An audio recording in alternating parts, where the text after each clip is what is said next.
Amen. Today I'm going to speak to you on a very important topic, and I really want you to please give me all your attention. This message is very important and it affects everyone, be it a child or a big person, because this message has an open door to our blessings and well being as people. This morning, we are going to discuss honoring our parents and not just respecting them. The two words we are going to discuss today are very close and have a very close meaning, but are very different the way God wants us to follow them. I know someone will ask me what the difference between honoring my parents and respecting my parents. First, I want us to look at the dictionary meaning of the two words before going to discuss why God wants us to honor our parents and not just respecting them.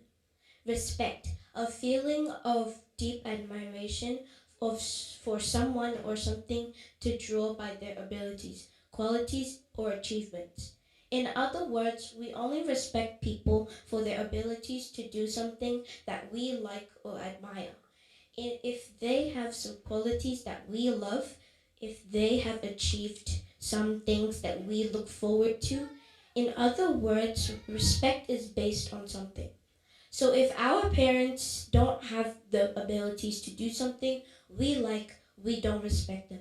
If they have certain qualities that we want, we don't respect them. If they have not achieved anything in life, we don't respect them. Today we see many people don't respect their parents because they are not educated. Many people don't respect their parents because they don't have money or properties equal to them. Many people don't respect their parents because they are in better position than their parents and because they support them. Many people don't respect their parents because they feel they do not merit their respect that because of the things they do. Example, drinking, smoking, and so on. Honor, a quality that combines respect, being proud, and honesty in order to celebrate or show great respect. For someone or something to feel, you must do something because it is morally right, even if you do not want to do it. When you look at the definition of honor, you notice few things. It combines three things: respect, proud, and honesty.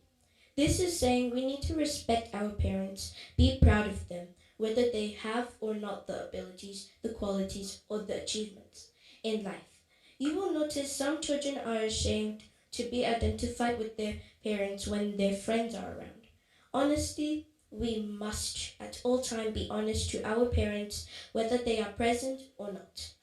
Another difference we observe here is respect someone when they are around, but as soon as they leave, we do the very thing they say we should not do. Most time we respect people out of fear and not honesty. Example, your parents say don't watch TV from Monday to Friday. As soon as they leave home, you turn it on and watch it. As soon as you hear the door sound or the car in the driveway, you turn it off as if you did nothing. That's respect and not honor. As you saw the definition of honor, which says be honest. When your parents tell you something, you honor them by doing it if they are there or not. Now let's get to our Bible and read Exodus 20 verse 12. Honor your father and your mother so that you may live long in the land the Lord your God is giving. Ephesians 6 verse 1 to 3. Children, obey your parents in the Lord, for this is right. Honor your mother and your father, for this is the first commandment on earth with the promise, and that things will go well with you and that you may enjoy long life on the earth. Honoring our parents was commanded by God with a promise. A command is something you must do, no option. When we honor our parents, there's no option. You must. And when you do it, there are benefits that follow. Let's look at the benefits. Long life, things will go well, enjoy life on the earth. If we honor our parents and have benefit, what if we don't? In those days, God was very strict on this, and today He's still strict on it. So we need to take it serious. Today we could see how many people are dishonoring their parents. Deuteronomy 27 verse 16. Cursed is he who dishonors his father and mother. And let all the people say, Amen. Deuteronomy 21 verse 18 to 21. If someone has a stubborn and rebellious son who will not obey his father and mother and do not listen to them when they discipline him, his father and mother shall take hold of him and bring him to the elders at the gate of his town. They shall say to the elders, This son of ours is stubborn and rebellious, who will not obey us. That he is a glutton and a drunkard. Then all the men of his town are to stone him to death. You must purge the evil from among you. All Israel will hear and be afraid of it. If we don't honor our parents, God will not be happy with us. Areas we need to honor our parents in. We need to honor our parents even if we know more than them. When we look at Luke 2 verse 41 to 52, we saw that Jesus at the age of 12 was teaching in the temple. His parents came and told him they should leave. Although they did not understand what he was doing, he still obeyed them and honored them. We need to honor our parents even if we are advanced more than they do. Our education should not make us to dishonor our parents. Today, most children think they know more than their parents, so they need to not listen to them. But the parents need to listen to them. Today, if you talk to most children, they tell you, my parents don't understand. Okay, since they don't understand, you need to understand God by honoring them. We need to honor our parents even if we are powerful than they do. Samson was a very powerful man, very strong. He wanted to marry and the parents tried to advise him, but he dishonored them. Because he felt he was so powerful more than his parents. Judges 14 verse 3. His father and mother replied, Isn't there an acceptable woman among your relatives or among all our people? Must you go to the uncircumcised Philistines to get a wife? But Samson said to his father, Get her for me. She's the right one for me. At the end of it, things did not go well with him, and his eyes were plucked out and thrown in prison, and he died in prison because he refused to honor his parents because he thought he was very powerful. Yes, today, you can be powerful more than your parents. You can have all the money, but if we don't honor them, our lives will end up bad. Today in Australia, as soon as the young people start to make small money, they think it's all to life. No more regards for their parents. They want to now do things that are not good in the sight of God. When the parents talked, they walked out because they can pay for a house. Some parents being afraid for them to move out will just accept it all. I tell you, today, you move out. You don't move out. As long as you honor your parents, things will not go well with you. Amen. God bless you, and I hope you're enjoying this service.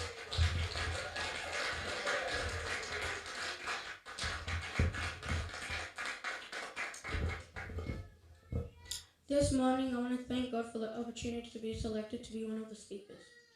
Thank God for our teachers who God used to select me. This morning, I want you to please give me your attention in the next few minutes to allow God to speak to us all.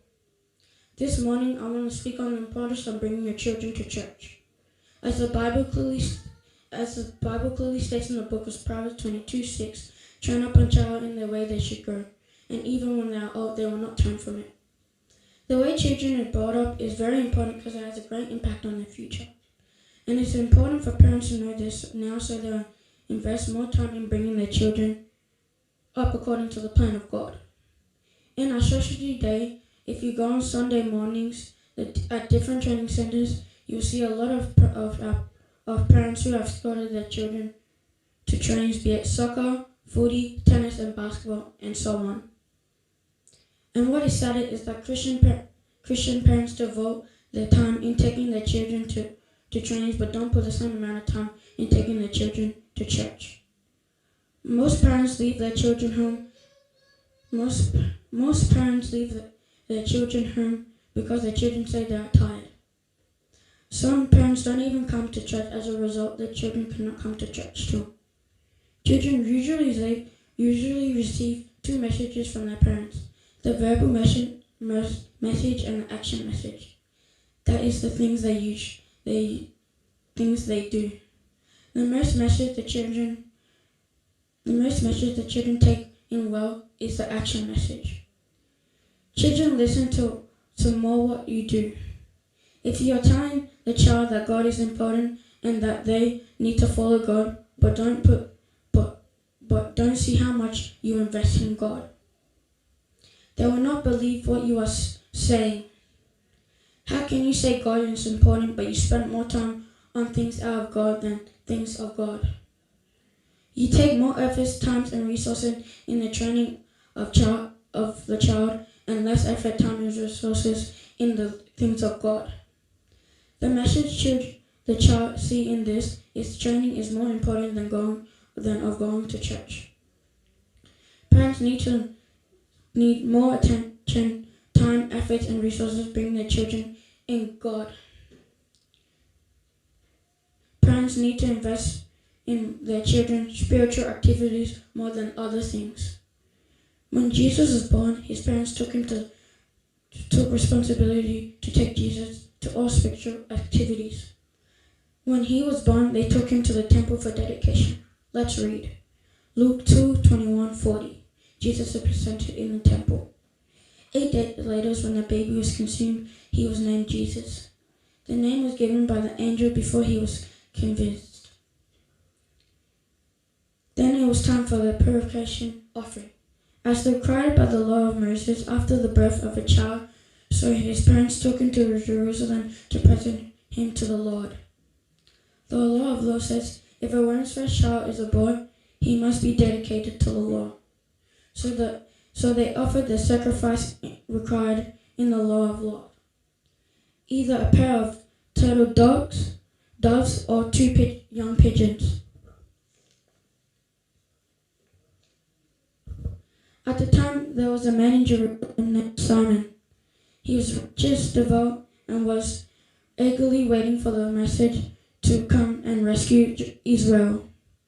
The Holy Spirit was upon and had revealed him that he would not die until he had seen the Lord's message. That day, the Spirit led him to the temple. So when Mary and Jesus came to present the baby Jesus to the Lord as the law required, Simon was there.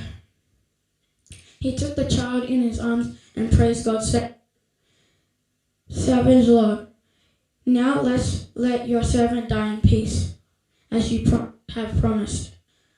I have seen your salvation, and which you have prepared for all people.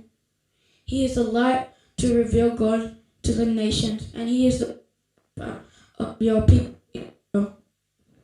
Jesus was amazed at what people were being said about him. Then Simon blessed and said to Mary, the baby's mother, the child is destined to cause many in Israel to fall and many others to rise. He has been sent as a sign of God, but many will oppose him. As a result, the deepest thought of many hearts will be revealed, and a sword will pierce your very soul. Anna, a prophet, was also there in the temple. She was the daughter of Panu from the tribe of Asher, and she was very old. Her husband died when they had been married only 7 years.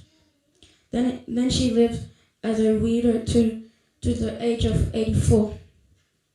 She never left the temple but stayed there day and night, worshiping God with fasting and prayer.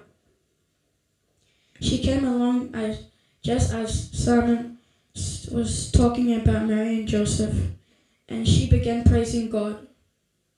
She talked about the child to everyone who had been waiting expectantly for God to Jerusalem. Jesus' parents had fulfilled the requirements of the law. They returned home to Israel in Galilee. Then there the child grew up healthy and strong. He was filled with wisdom, and God's favor was on him. You see in the readings, Jesus' parents to the temple. Then they put efforts and time to take the child to the temple. They used resources to buy equipment for dedication of the child. That's what parents need to do. Your responsibility is train your child up in the Lord. Taking the child to church is a requirement as such parents need to. We saw again when Jesus was 12 years old, they took him to Jerusalem. This was every year they needed to go to Jerusalem for the Passover festival. They made it their duty and responsibility to take him there. Luke 2:41, 42. Every year, Jesus' parents went to Jerusalem for the festival of the Passover. When he was 12 years old, they went to the festival according to the custom.